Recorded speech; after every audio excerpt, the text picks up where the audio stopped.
What's up guys, Brittany here, and I'm going to show you guys how to reset the cache on a Nintendo Switch. So let's get into it. Go ahead and click the settings icon and then scroll down to system, and then you're going to select that as well.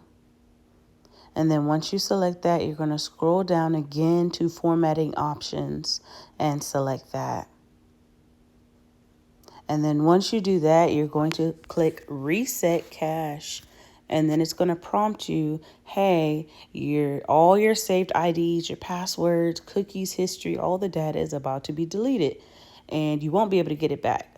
So if you're for sure, go ahead and click reset, and that's it. Peace. Listen.